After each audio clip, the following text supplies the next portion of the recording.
Welcome to another session of the Nearpod Summer Series. I'm excited to be with you today. A little bit of a change in plans from what our original schedule said. We are still doing differentiation in Nearpod this morning. You'll just be with me instead of having a guest with us today. But hopefully there are some things that you're going to learn today and also some things that you can share with us along the way. So I encourage you to use the chat so that we can communicate that way. Or, if you want to unmute, there's not too many of us in here this morning, so I feel like we could make that work as well. The code, again, is on the screen for the Nearpod session. That's ES7FZ.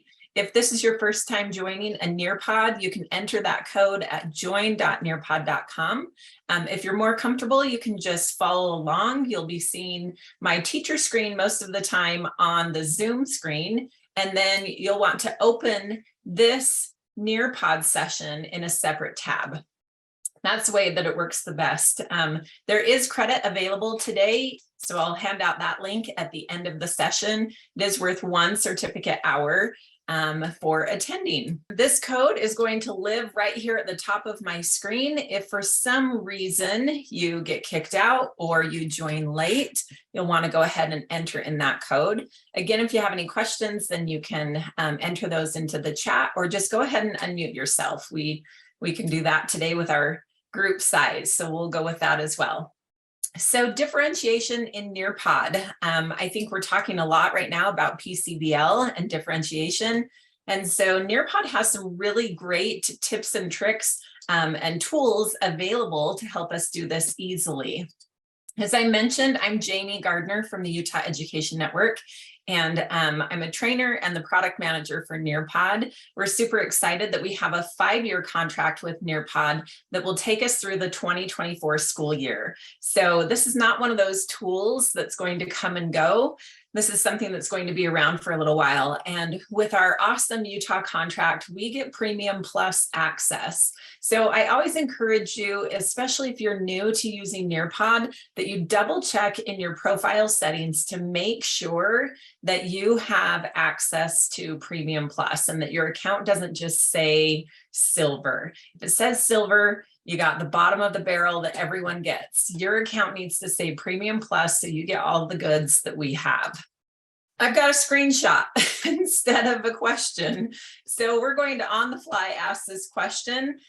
Maybe a little tip for you here. I'm going to open my menu on my teacher board and I'm going to add an activity. I'm just going to add an open-ended question here. And my open-ended question for you is, what does differentiation mean to you? So when you hear the word differentiation, what does differentiation, let's see how good I can spell.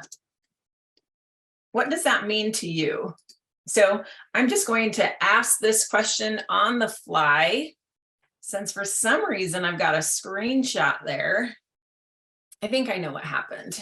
I can share that with you if any of you have had that happen before. But you should see now on your screen this question: what does differentiation mean to you?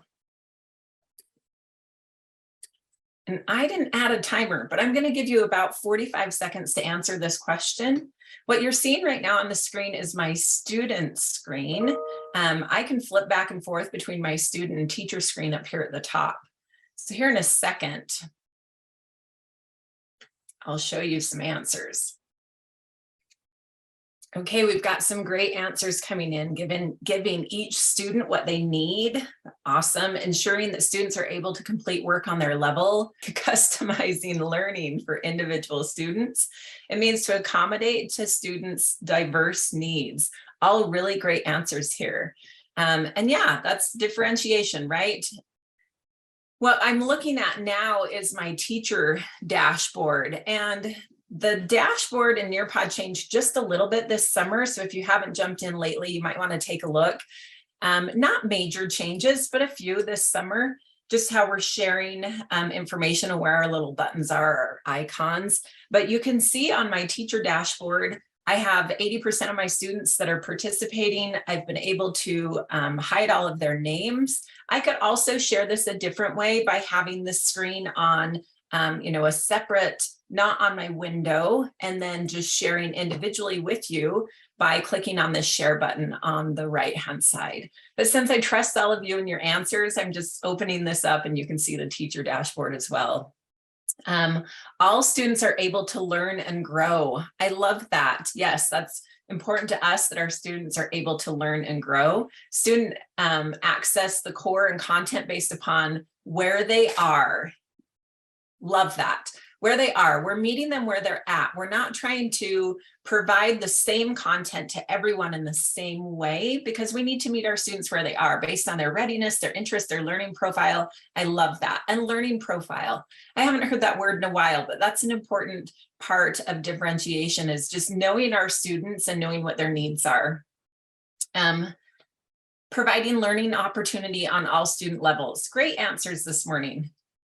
And that's, to me, yes, exactly what differentiation is. So I'm going to go ahead and close out this activity since I made my big mistake here with my screenshot, and we're going to move on. So differentiation, as you guys all mentioned, here are a couple of different definitions as well. Tailoring learning and instruction to meet the needs of our students. Applying different strategies, content resources, or responsive teaching to meet individual student needs. I love that word responsive, because we're not just plowing ahead with whatever we have planned. We're responding to what it is that our students are really needing at that moment. And then a really simple definition that I heard that I really liked was taking different roads to get to the same place. And we know how important that is to give our students that choice and be able to work at their own pace in order to get where we want them to be. So a few different ways that this can work. We can differentiate the content, what students are actually learning. Now, we're not talking about modification, which is different, but differentiating the content in ways that will help promote learning for our student. The process of how our students learn. We know that not every student learns the same way, so giving them some options of how they're going to learn. And then the product, how students demonstrate mastery. So options or differentiation in how they're submitting their assignments, what's clicking with them, and the way that they're showing us what they know. So we're going to jump in here right now and just do a quick drag and drop activity. So on the left-hand side, you're going to see some finish the sentence items of what differentiation is or is not. And I just want you to drag from the left onto the screen if it is or is not differentiation. And this, I think, is kind of, we already defined differentiation, right? We did that in an open-ended question. We talked about it, and now we're doing it again using a drag and drop. And I just wanted to show you this so that you can kind of see this is that showing mastery, right? How can we help students show mastery? Well, sometimes that open-ended question maybe isn't going to hit with all students. A drag and drop activity might be a little bit better. We have a draw it activity that might help some other students. So we're just trying to hit this topic in a few different ways as a means to show you, one more level of differentiation. And as a student on my student side, we got names this morning. I can see on my teacher end how everyone's doing, how everyone's working. And this can also help me be responsive in differentiating. So if I'm looking at this drag and drop and I'm thinking like, whoa, we're not quite getting there, we're not quite getting this, then I can respond on the fly to those students who might need a little extra support. And I can jump in and I can work with that. I can also go back in my report later and I can look at all of this different content and decide, hey, I feel like this group, we might need a little extra support. I may need to change up this activity for them a little bit in the future. So those formative assessments in Nearpod are going to be super helpful in helping you differentiate your instruction. So I would definitely use that either on the fly as I'm working with it, or also just using those reports. Okay, so first up here, I want to show you a way that you can differentiate using groups. And I actually saw this example just this week at Camp Engage, and I thought, oh, this is a great example for reading. So I snagged this one and I wanted to show this to you. So this is a differentiation in reading content. And in reading content, sometimes we think, okay, we give our highest learners something a lot more difficult. And then I find a different article for my on pace and maybe a different article for my lower level learners. And in this example, I took the same reading piece. I just went to Gale. I found an example of a reading text on hurricanes. And then I just modified that one passage for all three of these groups. So I didn't have to go out and find 3 separate articles. I just made a little bit of a modification to the one article to make it a little more level ready for my students. So in this example, I'm using red, yellow, and green as my groups. Would I let my students know that the red group is above level? Definitely not. Do they sometimes figure it out? Sure, of course they do. But I can also change up these groups whenever students are ready. So I'm not expecting that my students are always going to be in the green group. They might move to the yellow group. The yellow might move to the red group. And you can figure out how to do this in whatever way works for you.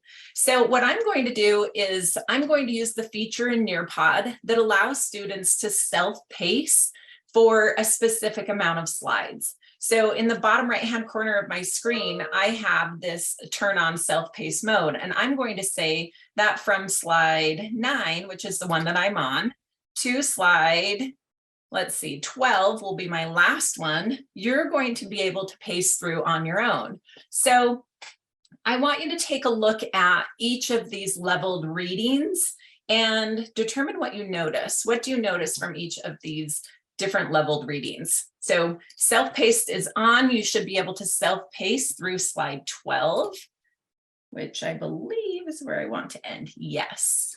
So go ahead and take a look at each of these passages and determine what you notice. And you can also participate in each of these. You can highlight, you can underline, you can circle, you can listen.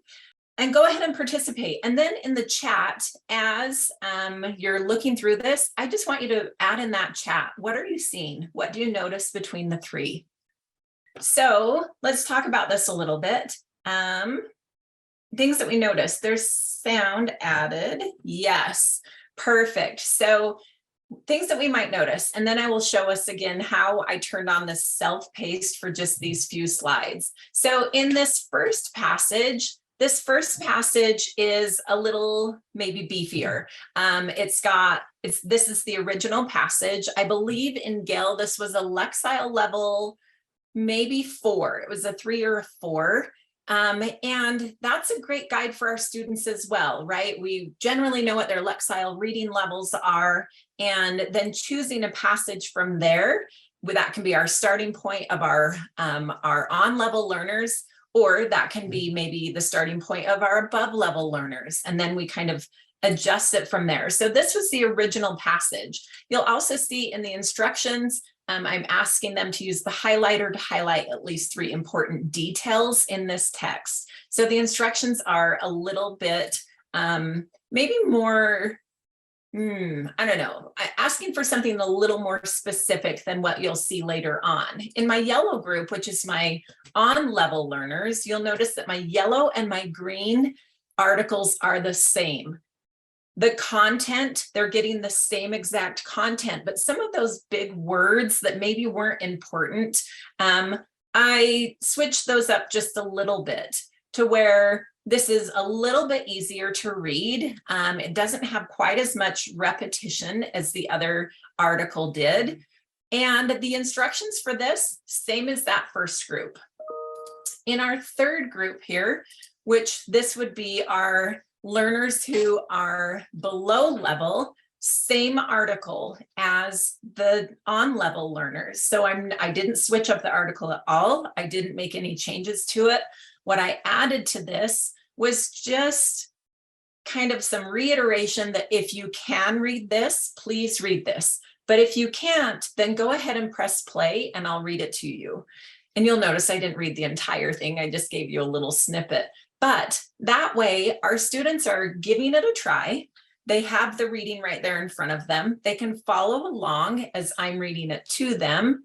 And then I just ask them to highlight the good parts of the text. Because for this group of learners, it may be that they'll get through reading it and won't have as much time to focus on making sure they highlight 3 parts of the text, but they can highlight the parts that connect with them, but they were able to read through the passage. The other thing that you'll notice on all 3 of these slides that's a support for anyone that might need it is that I have the immersive reader turned on in Nearpod. So Nearpod has an immersive reader that will read any of the text on your slides. Now, this background is an image, and so it sometimes struggles reading an image, but in this case, when I turn this on, it will at least read the instructions. So I can have the instructions read to the students, which you'll notice I didn't read the instructions in this 3rd example. So the immersive reader, if they needed help reading these instructions, the immersive reader would read that for them. If I didn't turn this into a draw-it activity, this immersive reader would have read all of this text because I created this slide using the Google add-on. So this would have just been a regular content slide, and this immersive reader would have read all of it for them. The cool thing with this immersive reader also, when we're using it for differentiation, is that students can choose their own language. So they can have the text read to them in, whatever language is their maybe primary language. They can change the text size. Let's go back here to, we'll just leave it. So, but they can change the text size to be larger or smaller. They can change the color, they can change the font. They can even have the nouns colored in a different color than the verbs. So lots of options here with my immersive reader that would be super helpful in differentiating instructions. Okay, so before I move on from this example, someone asked, how did I turn on that student paced mode? Because this allowed me to be able to give my class 3 different passages for them to read within one Nearpod. So definitely a cool Nearpod feature here. So I'm going to turn this off and then I'm going to turn it back on for you. So down here in the bottom corner, it's teeny tiny now. It's this little person that's holding on to what looks like maybe a paper. And it's when I hover over it, it says turn on student paced. So I just click on that button and then I can student pace from whatever slide I'm on till the end of my Nearpod lesson. So I just selected, I knew that I had 3 slides of text. So I just selected those 3 slides and said, students can pace themselves from slide 9 to slide 12. And that's where I turned it off. So if you're unsure, like, oh, how many slides do I want them to go? In the bottom left-hand corner, it says slides. So this has changed a little bit. If you haven't been in Nearpod, this little bottom dashboard is different. And then I can see my whole lesson here and I could see, oh, okay, it was these 3 draw activities. So I need to go from slide 9 where I'm at to slide 12. And then I wanted to turn it off there. So that is how I turned on and off the self-paced mode. Yes, there will be a recording of this presentation later. Okay, so we're going to jump ahead to slide 13 where we ended here. Sorry, I'm still getting used to this new dashboard as well. Oh, go back. Okay, so next up in differentiation, some choice boards and learning menus. We talked about the 3 different ways, right? The content, the process, and the product. So choice board and learning menus are going to be very helpful in letting our students make some of those own decisions for themselves about their learning and to allow them to choose pace a little more easily. So we know that that's part of, the way students learn. If we're pushing them through, it's not at their own pace, then sometimes that's going to allow them to miss content that we really want them to see. So this first example, this is just a draw it activity in Nearpod. And what I've done with this is I've just given codes to a variety of different lessons that all have to do with animal habitats. And I just want my students to complete 3 activities. Now, this would be more of an independent learning activity. So this isn't really their main learning about animal habitats, but when they're working independently, I'm going to allow them to choose 3 activities. Now, I could elaborate on each of them so they know a little bit more about it, but the instructions tell them, go to Nearpod, open a new tab, and enter in this code. When they're done with an activity, they're just going to mark an X through it. And in my Nearpod lesson, I'm going to see which 3 activities they completed. Sometimes teachers also use this as a tic-tac-toe board. That works also. So they have to get 3 in a row set up so that maybe you're not, your students aren't able to just choose science or just choose social studies lessons. They have to choose a variety, but we're allowing them to choose their own lesson and choose their own topic all around animal habitats. So using a choice board, I created this choice board and then I just turned it into a draw it in using that Google add-on to allow students to be able to mark off the 3 that they were interested in and that they completed. And then I can go back and I can just pull up each of these lessons and check off and see how each student is doing. So using choice boards. Another option here, this is a Google Doc that I turned into a learning menu. Now, pulling in Google tools and Google resources, anything from outside that helps support differentiation will be helpful. So in this case, this is similar to that choice board, but in this learning menu, students have to complete this main 45-minute lesson, and then they have some supporting ideas down below. Now, if you teach westward expansion, I would not use this lesson. I didn't vet these activities. I didn't change any of them. So if you're thinking like, oh, cool, this is like ready to go. These are just examples. They're just links to other Nearpod resources. I'm not even sure at this point if the self-paced mode if the codes have run out or not. But essentially what this is and how I created this is that I just am linking my students to each of these individual Nearpod lessons and allowing them to choose again which ones they want to do. So they're doing that main course up top. They have to choose to complete 2 of the 4 side dishes. And then if I have some students who are maybe, early finishers or enjoy the topic and they want to keep going, they can do some of the optional desserts. And then for this activity, there's a rubric to help me know what my students completed and what they didn't. And then I also put in, just as an option, this draw activity to reflect on today's lesson. So asking students, and we'll see if this link's going to work or not, or if it's expired. Let's open this. Just asking students how they felt, what they liked, what they didn't like.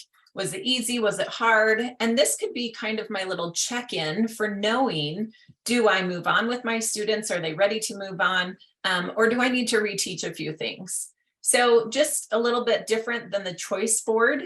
This one also, I'm giving them the links so they don't have to go to Nearpod and type in everything.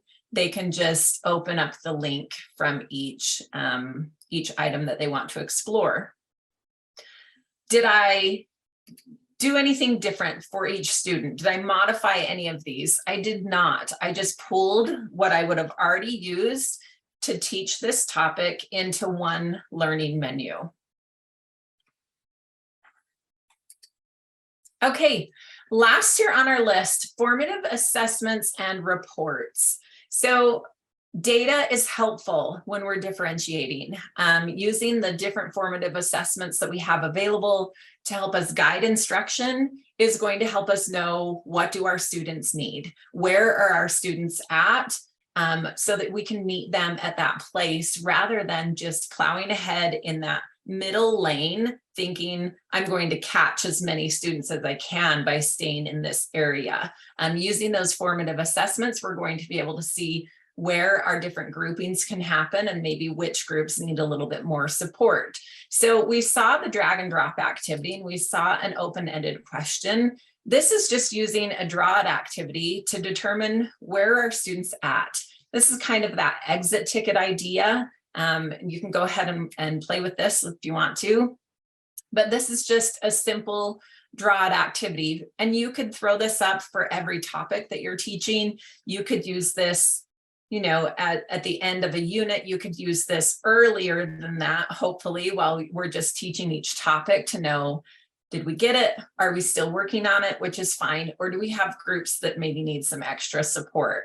So this draw it activity, really basic, but helpful as a formative assessment to know, how am I going to group my students? What kinds of changes do I need to make to my lessons? And how can I meet my kids where they're at right now?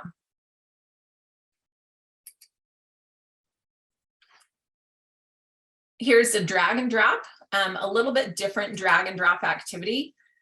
This one kind of uses that fill in the blank assessment that Nearpod has while also using the drag and drop.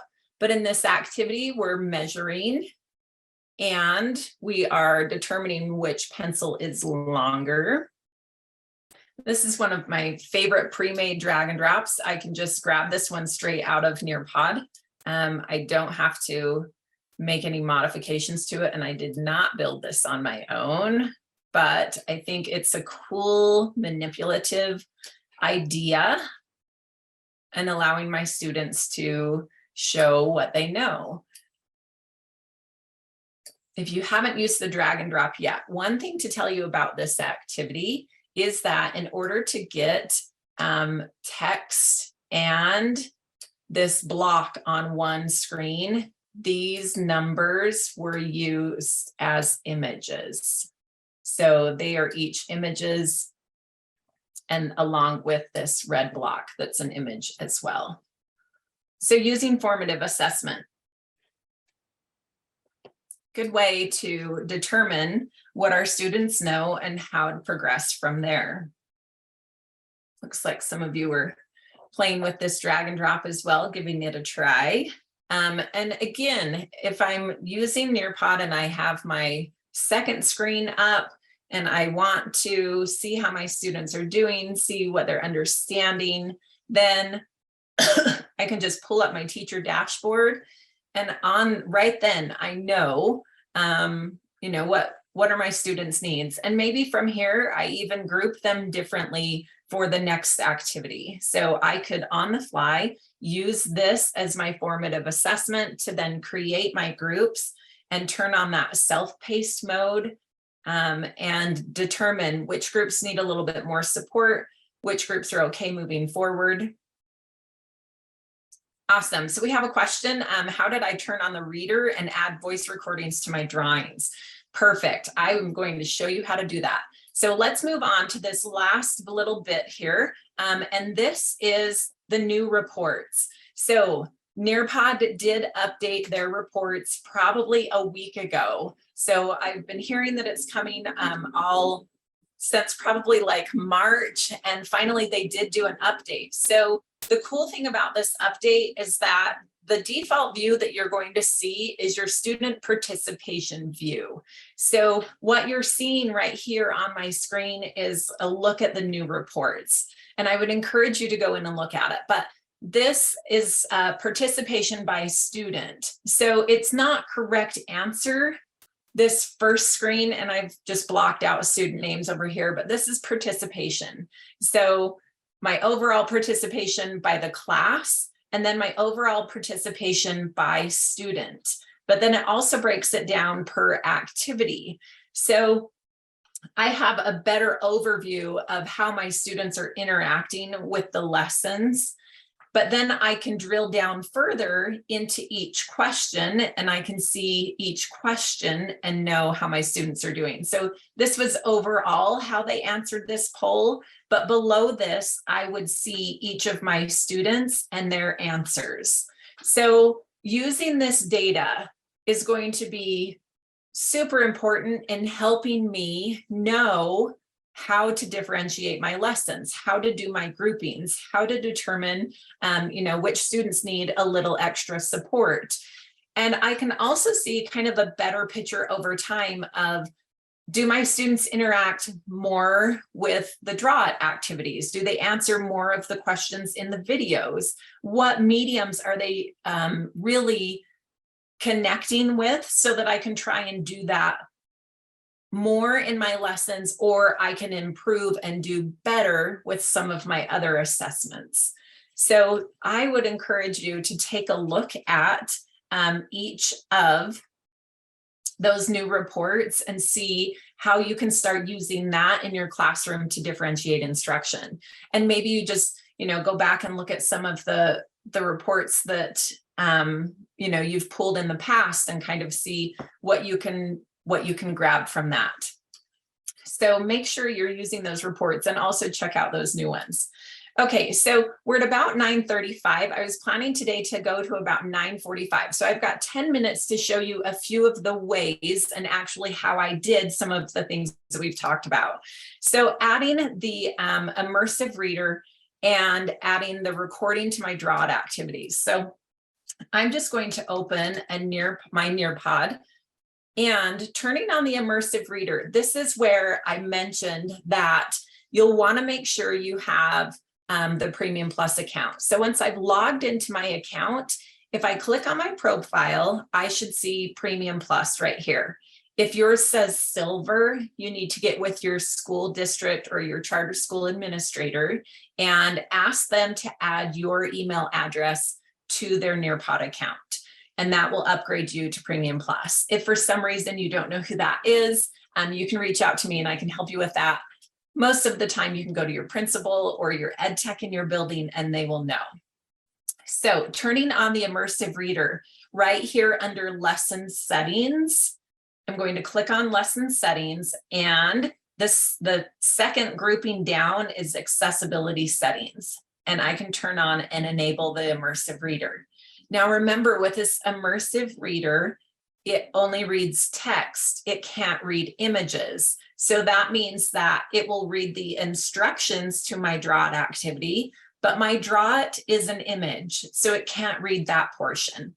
But it will read all of the instructions. And if you create your lessons using either the slide editor in Nearpod or the Google Slide add-on, then it will read any of your content slides. If you upload your presentations into Nearpod, let's say you're using PowerPoint and you upload your presentations into Nearpod, it uploads that as a screenshot of your content. So the Immersive Reader can't read those content slides because it views it as an image. So if this Immersive Reader is a tool that you are wanting to use, then I would encourage you to create using the Google add-on or to create in Nearpod. Create your content slides right there in Nearpod. Okay, another feature that I didn't talk about but can be used for differentiation as well is the student notes. So as you're going along, you can take notes on any slide. And for some of our students, taking notes really helps them connect what they're seeing on the screen with what they're learning, right? They're comprehending that, they're writing it down. It's a different way for them to learn. So enabling student notes, it might not be beneficial for all of your students and they might not connect with it in that way. But for some of your students, enabling them to take notes right there on each slide is going to help them stay focused and be a level of differentiation that would be super simple for you. Okay, so that's why I turned on the Immersive Reader. So the next question here was, how did I add audio? So adding audio to my Draw It, I'm just going to create a lesson here, and then I'll show you a few of these features. Now, if you're using the Google add-on, it's going to be very similar to this. Once you get into the activity, you're just creating in Google rather than creating in Nearpod. But for the drawed activity specifically, how did I do that? And then I'll show you the same thing in a few different ways. So I'm just going to add a content slide, and I'm going to add a draw activity. There we go. So I click here on draw it, and this is where I would upload my background. If you don't upload a background, it's just going to put a whiteboard behind it. I can type my instructions right here.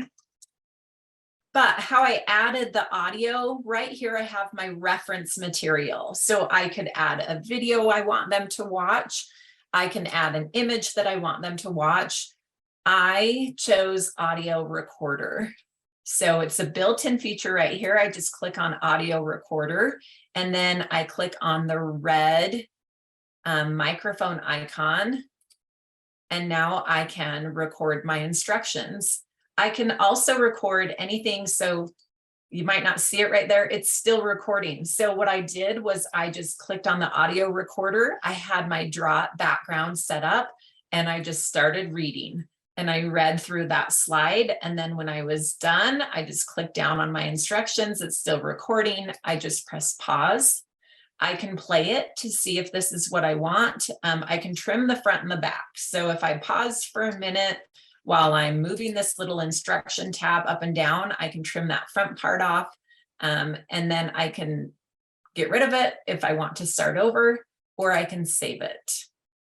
And now my students have the instructions. So I could start by now I've read the drawed activity. So I could start by reading the instructions to them, and then I could read the slide. In my example, I just read the slide to them. And then I just saved this activity.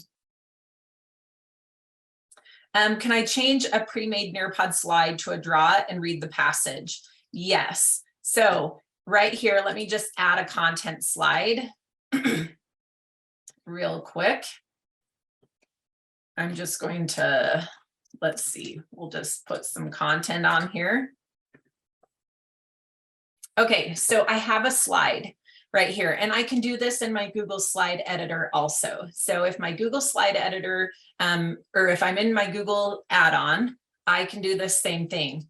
In Nearpod, I click on that slide, and then I click on Convert to Draw It right here at the top. So I'm converting this to a drawed activity. It's going to ask me if I want to keep the original. I always say yes until the very end, because if I mess up on this drawed activity and I didn't keep my original slide, then I have to create my original slide all over again.